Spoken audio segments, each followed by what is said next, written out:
जय हिंद। आज की इस क्लास में हम विश्व के शैक्षिक चिंतन सुकरात के बारे में पढ़ेंगे, जिन्होंने शिक्षा के क्षेत्र में बहुत अच्छे कार्य किए और इन्हें विश्व में प्रथम शिक्षक होने का दर्जा प्राप्त है।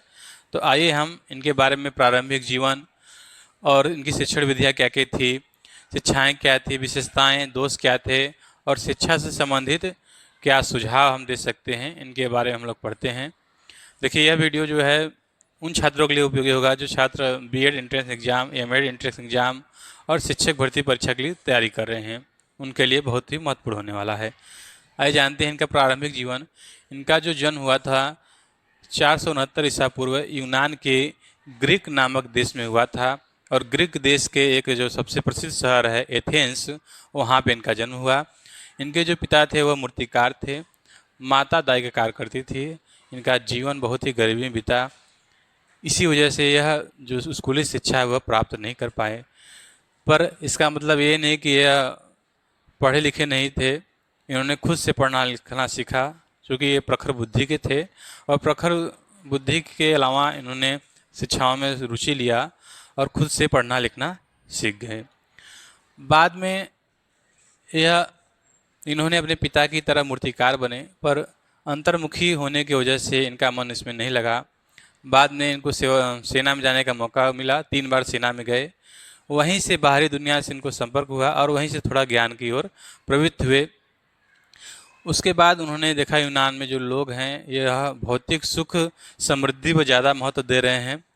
इससे उनको घृणा होने लगी और उन्होंने ज्ञान की खोज की ओर बढ़ा और वहीं से इनको ज्ञान की एक धारा प्रभावित हो गई, ज्ञान की धारा प्रभावित हो गई और उसके बाद धीरे धीरे ये लोगों को शिक्षाओं देने लगे। युवाओं के सबसे पहले इन्होंने युवाओं को शिक्षा दिया।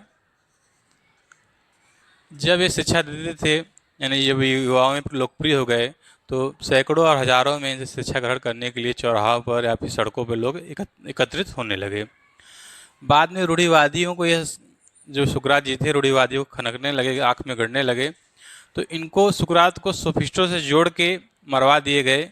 सोफिस्ट वे लोग थे जो यूनान में उन पर आरोप लगा था कि ये हमारे यूनान के युवाओं को भड़का रहे हैं, और ये लोग सोफिस्ट लोग बाहर से आए थे। तो सोफिस्ट लोगों के साथ जोड़ के इनको मरवा दिया गया और इन पर आरोप लगाया गया युवाओं को भड़का रहे हैं, यह अपना अलग देवता बना लिए हैं और उन्हीं को पूज रहे हैं, ऐसा आरोप लगाया गया। और इनको विकल्प भी दिया गया कि आप या तो यूनान छोड़ दीजिए, या तो युवाओं को पढ़ाना छोड़ दीजिए, या फिर मृत्युदंड स्वीकार कीजिए। तो इन्होंने मृत्युदंड स्वीकारा।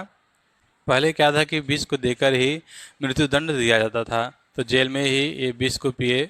और विष पीते समय माना जाता है कि इनके जो शिष्य थे प्लेटो, बृहस्पति प्लेटो, इनके साथ ही थे और इनकी आंखें नम थी उस समय। आगे चलते इनकी शिक्षाओं के बारे में जानते हैं। इनकी जो शिक्षण विधि है वह प्रश्नोत्तर विधि है, आगमन निगमन विधि है, तर्क वितर्क विधि है, संवाद विधि है और द्वंद्वात्मक विधि है। इन विधियों के माध्यम से उन्होंने शिक्षा देने का प्रयास किया और उन्होंने बताया कि बच्चों को प्रश्नोत्तर विधि, आगमन विधि से ही शिक्षा देनी चाहिए, और तर्क वितर्क, संवाद विधि पर इन्होंने जोर दिया। और इनको प्रश्नोत्तर विधि का जनक भी माना जाता है। क्वेश्चन पूछता भी है कि प्रश्नोत्तर विधि के जनक कौन है, तो हमारा आंसर क्या होना चाहिए? प्रश्नोत्तर विधि के जनक सुकरात है। अच्छा, आगमन विधि के जो जनक है वह अरस्तु को माना जाता है कि अरस्तु जो आगमन विधि के जनक है, पर इनको प्रश्नोत्तर विधि का जनक माना जाता है। आगे इनकी शिक्षाएं क्या थी? मनुष्यों में सोचने समझने की शक्ति का विकास करना। शिक्षा का मुख्य उद्देश्य हमारा होना चाहिए कि मनुष्यों में सोचने समझने की शक्ति का विकास किया जाए। दूसरा है उद्देश्य मनुष्यों को सत्य ज्ञान की प्राप्ति की ओर प्रवृत्त करना। यह जो शिक्षक अपने आप को शिक्षक नहीं मानते हैं, सिर्फ ज्ञान, सत्य ज्ञान की प्राप्ति करना ही शिक्षा का उद्देश्य मानते हैं। अगला है सद्गुणों, नैतिक ज्ञान, आदर्श की ओर प्रवृत्त करने पर लोगों को जोर देना चाहिए।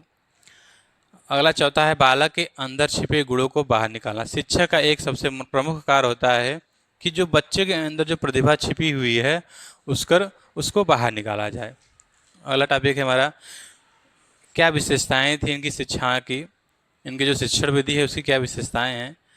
इस विधि में जो बालक होते हैं क्रियाशील होते हैं। प्रश्नोत्तर विधि हो या तर्क वितर्क हो, आर्गुमेंट विधि, संवाद विधि हो, इसमें जो बालक होते हैं क्रियाशील रहते हैं।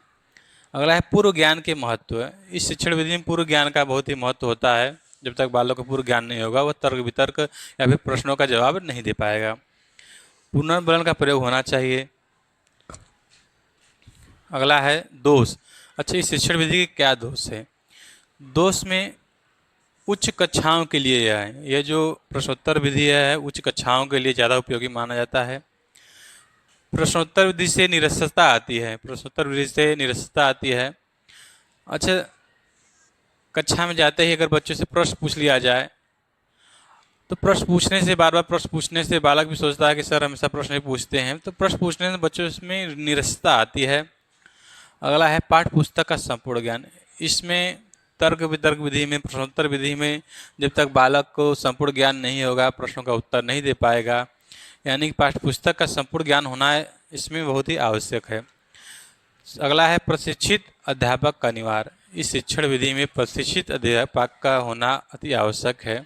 तो इसके यह दोष हो गए। इस शिक्षण विधि से क्या सुझाव हम दे सकते हैं कि जो हम प्रश्न पूछ रहे हैं, प्रश्नों में क्रमबद्धता होना चाहिए। ऐसा नहीं है कि जाते ही क्लास में सबसे अधिक कठिन प्रश्नों को दे दिए, हम जो सबसे कठिन प्रश्न है उसी को दे दिए। प्रश्नों में क्रमबद्धता होना चाहिए, एक तरीका होना चाहिए कि सरल प्रश्नों से कठिन प्रश्नों की ओर जाएं। उत्तर का स्पष्टीकरण होना चाहिए। प्रश्नों का सही विवरण होना चाहिए। तार्किक प्रश्न हो। ऐसा नहीं कि क्लास में के कुछ भी पूछ दिए, पाठ्यक्रम से बहुत जो कठिन क्वेश्चन है, बहुत जो इस तरह याद करने वाली चीज़ उसको पूछ दिए। नहीं, प्रश्न हमारे क्या होने चाहिए? तार्किक होना चाहिए। ठीक, आज में हमने क्या पढ़ा?